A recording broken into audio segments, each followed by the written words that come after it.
Breathing. Good start.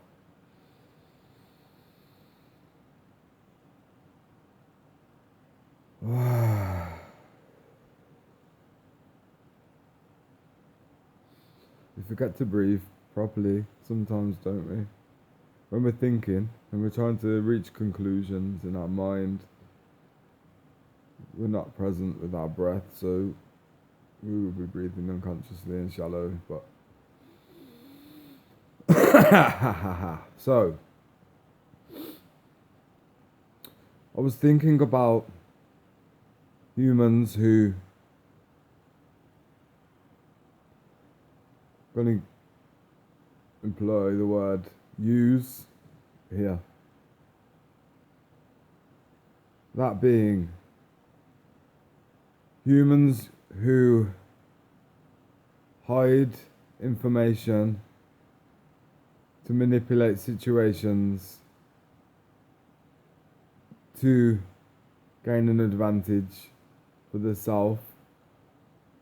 Anybody who isn't trying to be in a connection that is rooted in reciprocity, on a silent, sacred understanding that giving and receiving is just part of it because both are equally pleasurable. Those people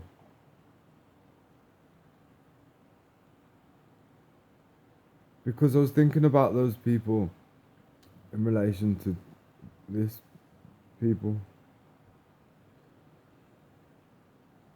You know, when somebody does something and it's a slight against our personal freedom to exist without disturbance or to live in a idealistic world, because we're the ones creating the world, the reality that we have to live in.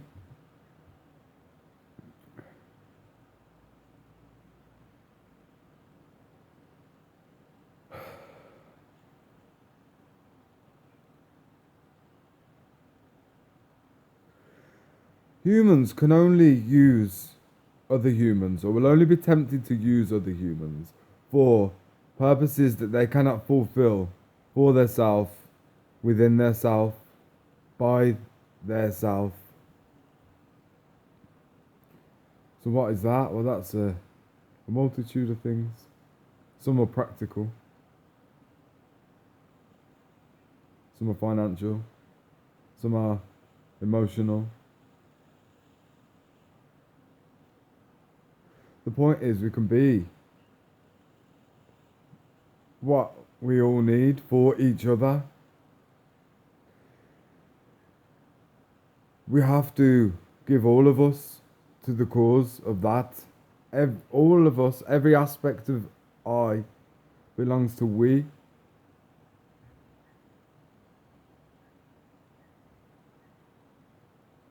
In the Bible it talks about making our bodies a living sacrifice.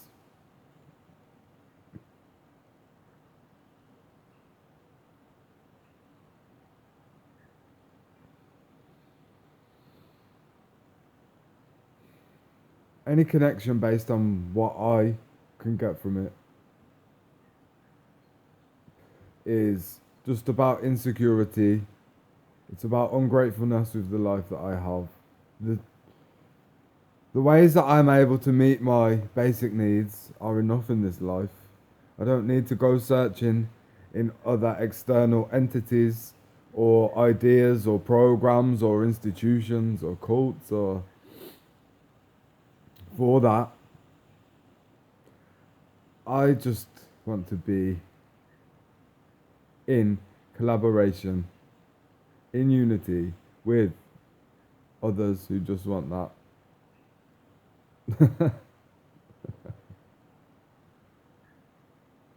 So, some people love your love, my love,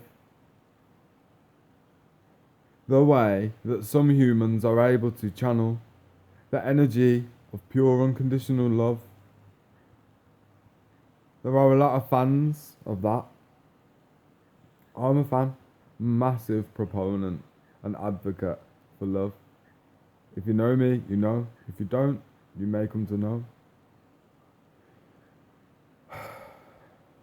But you can't, there are no shortcuts to being able to be a clear channel for God's love.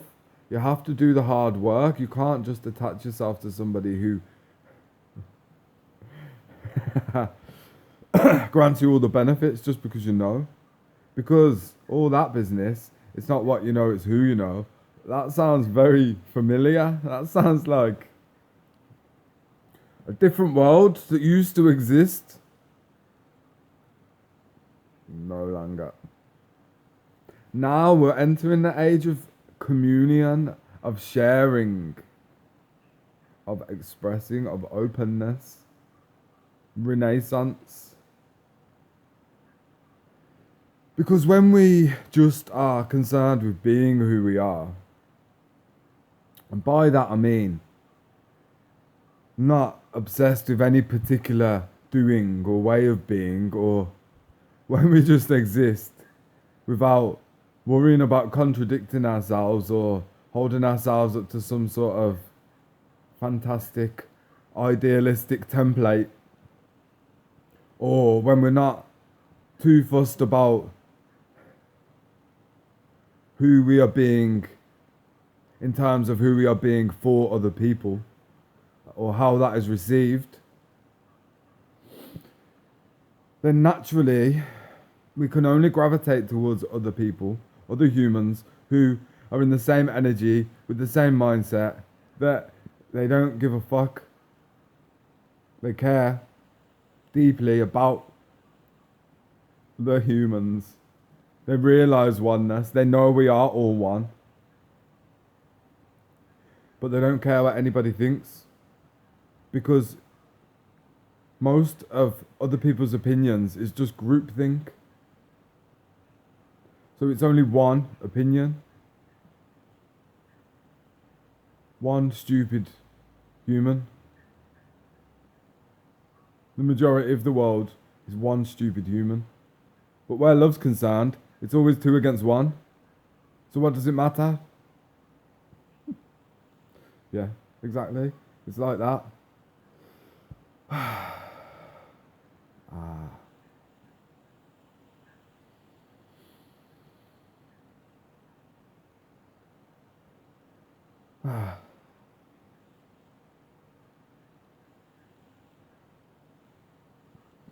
So, I used to be very aware of the fact that I can be many things to many people. And I spread myself very thin in this life, trying to prove that by being everything to everybody. Except I was being... The only thing I was being for myself is a patient bystander, a neutral observer. But now I understand what it is to have an itchy face. Now I know what it is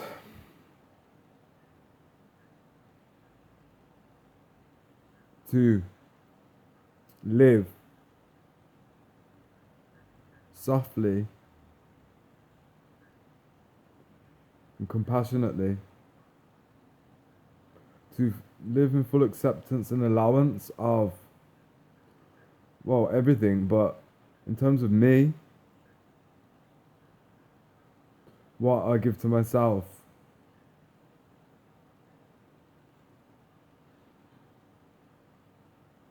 It's just understanding. It's an understanding that I can't get anywhere else. It's the only validation that actually matters in this life. Well, apart from validation from God, but as far as I'm aware, it is one and the same thing, because the relationship that we cultivate with ourselves, well, what is ourself and what is the we that is cultivating the relationship with, like, it's all relative.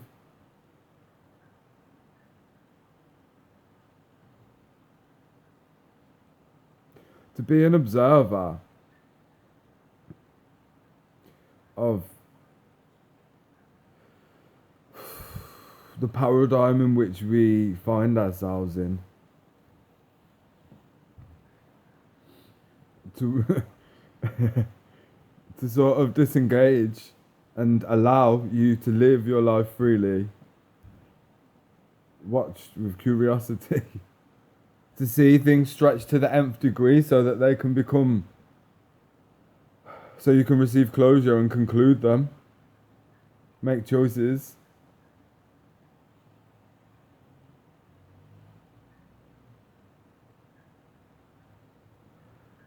That is like a loving parent. Just saying, yeah, of course you can ride your bike. You've just learnt to ride your bike. Ride your bike, man, but try not to go too far. Because we've only just took the stabilizers off.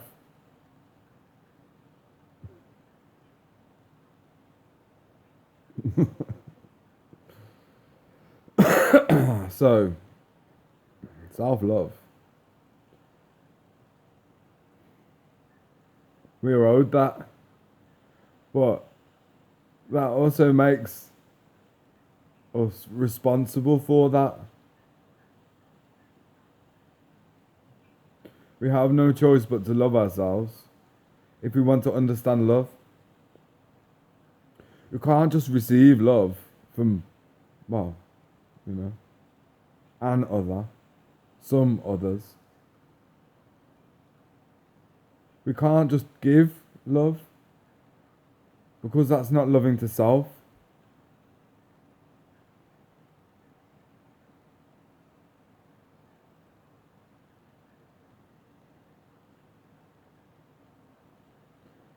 It's about allowing love.